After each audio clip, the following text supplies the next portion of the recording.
आज हम एक बहुत ही प्यारी सी कहानी सुनने वाले हैं। एक ऐसी कहानी जो सीधे दिल को छू जाती है। कहानी का नाम है भोंदू की कहानी। ये कहानी है विश्वास की उस शक्ति की। सोचिए, एक ऐसा विश्वास जिसमें इतनी शक्ति हो कि भगवान को भी भक्त के सामने झुकना पड़ जाए, उनके प्रेम में बंध जाना पड़ जाए। तो चलिए कहानी की शुरुआत करते हैं और मिलते हैं इसके मुख्य पात्र से, एक बहुत ही भोले भाले भक्त जिनका नाम था भोंदू। अब देखिए, भोंदू इतने सीधे साधे थे, इतने सरल कि सब लोग उन्हें प्यार से भोंदू ही बुलाते थे।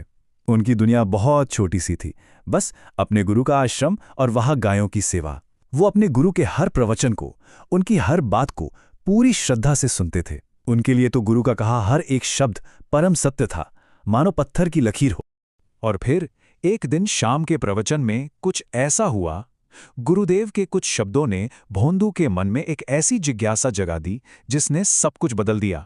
गुरुदेव ने कहा, यमुना के उस पार जो भांडीर वन है, वहां स्वयं ठाकुर जी अपनी गायें चराने आते हैं। अब ये बात सुनते ही भोंदू सोच में पड़ गए।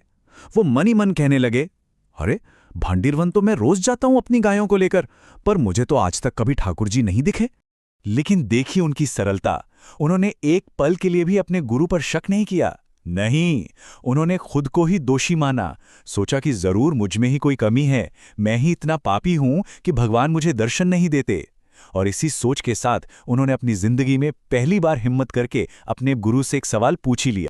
भोंदू की ये मासूमियत देखकर गुरुदेव मुस्कुरा दिए। उन्होंने भोंदू को ठाकुर जी का रूप समझाते हुए कहा, सुनो, जब वो आते हैं तो उनके सिर पर मोरपंख का मुकुट होता है। वो पीले रंग के वस्त्र पहनते हैं जिसे पीतांबरी कहते हैं। उनके कानों में एक ही कुंडल होता है, और हाँ, उनके गले में एक वैजयंती माला होती है जो उनके पैरों तक आती है। और सबसे बड़ी पहचान, जब वो आसपास होते हैं ना, तो चारों तरफ चंदन की महक फैल जाती है। बस भोंदू को तो अब और कुछ नहीं चाहिए था। उन्होंने गुरु की बताई हर बात को अपने मन में अच्छे से बसा लिया, और अगले ही दिन एक नई उम्मीद और उत्साह के साथ वो अपनी गायों को लेकर भांडीर वन की तरफ चल पड़े। वहां पहुंचकर उन्होंने क्या नहीं किया। हर पेड़ के नीचे झांका, हर झाड़ी के पीछे देखा, हवा में उस चंदन की खुशबू को ढूंढने की कोशिश की, लेकिन उन्हें ठाकुर जी का कोई निशान तक नहीं मिला। पर उनका विश्वास देखिए, वो फिर भी खुद को ही कोसते रहे। वो बस एक ही बात दोहराए जा रहे थे, नहीं, मेरे गुरु झूठ नहीं बोल सकते। ठाकुर जी तो यहीं कहीं हैं। जरूर मुझ में ही कोई खोट है, मैं ही उन्हें देखने के लायक नहीं हूं। और जानते हैं, उनका यही भोलापन, ये निश्चल विश्वास ही था जिसने भगवान को भी मजबूर कर दिया।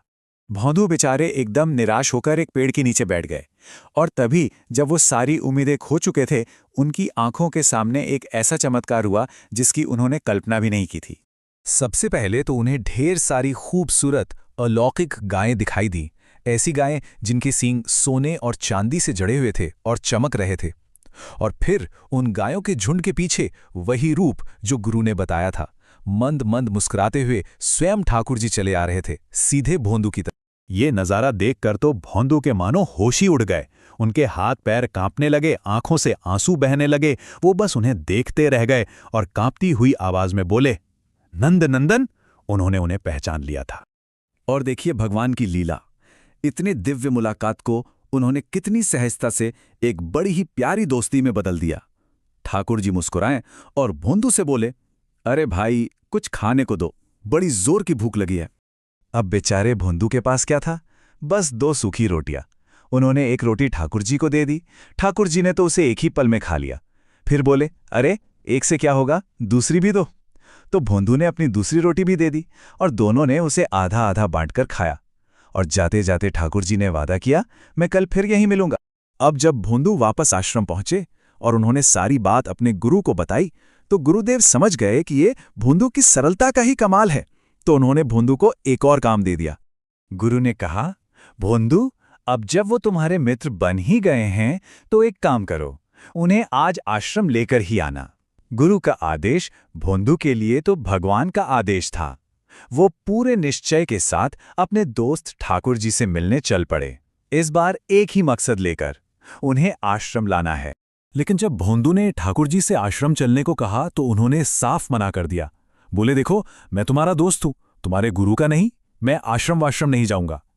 अब भोंदू के लिए ये बड़ी दुविधा की घड़ी थी। एक तरफ उनका दोस्त था और दूसरी तरफ उनके गुरु। लेकिन भोंदू की गुरु भक्ति देखिए, उन्होंने एक पल भी नहीं सोचा। उन्होंने ठाकुर जी से साफ साफ कह दिया, अगर आपको मेरे गुरु से ही प्रेम नहीं है, जिनकी वजह से आज आप मुझे मिले हैं, तो फिर मुझे भी आपसे कोई प्रेम नहीं है। हमारी ये दोस्ती यहीं खत्म। और इतना कहकर भोंदू ने जो रोटियों ने दी थी वो भी वापस छीन ली और पीठ फेरकर वहां से चल दी। अब सोचिए, जो पूरे ब्रह्मांड के स्वामी हैं, वो अपने एक भोले से भक्त को इस तरह रूठ कर जाते हुए कैसे देख सकते थे? उनसे सहा ही नहीं गया। भोंदू तो अपनी धुन में चले जा रहे थे।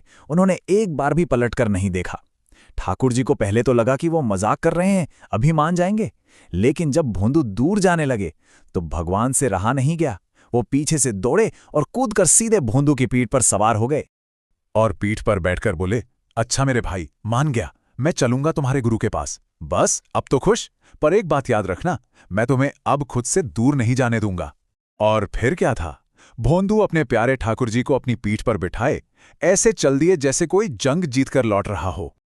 और जब आश्रम में गुरुदेव ने यह नज़ारा देखा कि उनका भोला भाला शिष्य साक्षात भगवान को अपनी पीठ पर लेकर आ रहा है, तो उनकी आंखों से झरझर आंसू बहने लगे और उन्होंने झुककर प्रणाम किया, भगवान को नहीं, अपने शिष्य भोंदू को, और कहा, भोंदू, धन्य है तुम्हारी ये सरलता, धन्य है तुम्हारा ये प्रेम, जिसके बंधन में बंधकर आज स्वयं ठाकुर जी हमारे आश्रम तक चले आए।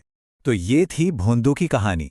एक ऐसी कहानी जो हमें सिखाती है कि सच्चे विश्वास और सरल मन से बढ़कर कोई साधना नहीं है। उम्मीद है आपको ये कहानी पसंद आई होगी।